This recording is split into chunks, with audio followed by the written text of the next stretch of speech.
Hello again, Susan Shannerman here with the third episode in our discussion of miracles, second video. I was thinking to myself, it's like a little mini-series. We have a little mini-series on miracles here.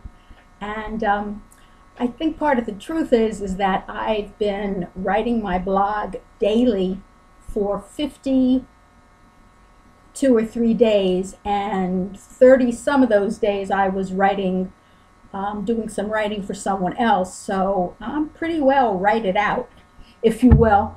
And doing these videos was actually sort of fun after I got off past my fear of, looking at myself. But the PS to the previous video is by Dr. Lisa Rankin, that I mentioned. And this is pretty cool, so I just wanted to add this last piece of the story, which is, most importantly, be gentle with yourself. You can't hate yourself into change.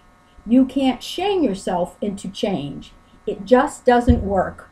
The one way change can happen is if you can love yourself as you are, and then from that place of love, you can muster up the faith and courage you'll need in order to do what must be done. So that's that.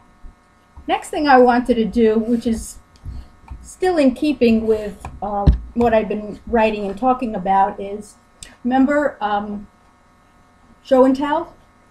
Well, I thought I would show and tell these books that I talked about the other day, because they really very much are about miracles. This is the one that Dr. Rankin mentioned, and that's what turned me on to this book, Outrageous Openness, Letting the Divine Take the Lead, by Tosha Silver. And the curious thing is, without realizing, this woman mentions this woman who I heard about from someplace else. This is supposed to be one of the classic books on prosperity called The Game of Life and How to Play It. And Tosha Silver talks about having discovered this book and using it as her Bible, if you will, for a period of time. So I've started all of these books, moving my way through them. They're all pretty easy reads. And this one is by one of my all-time favorite writers who I've been following for probably about 20 years, I would say, Melody Beattie, who was the author and one of the first people who talked about codependency way back when. She wrote the book, the first one that sort of cracked that whole subject wide open, which was Codependent No More.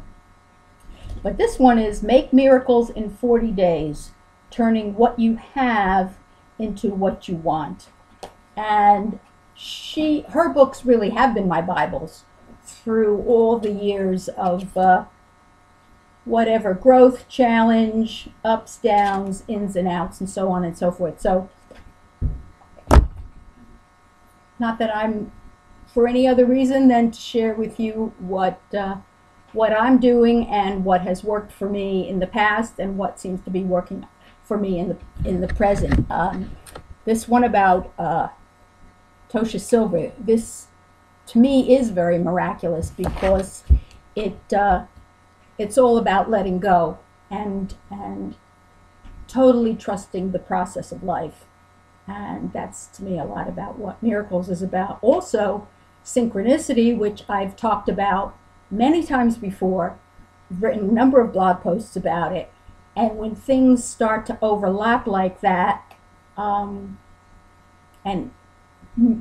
quote-unquote miraculously sort of interweave, like Silver talking about the game of life. I mean, who would have imagined that? I don't want to make these videos too long. This is about 4.5 minutes. I think that's long enough of listening to me at one point. So I'm going to end now, and I might do just one more piece on miracles. If you like these videos, if you're getting something out of it, would you please write me a note or make a comment? Just give me some feedback. That's it for now. Ciao. See you next time.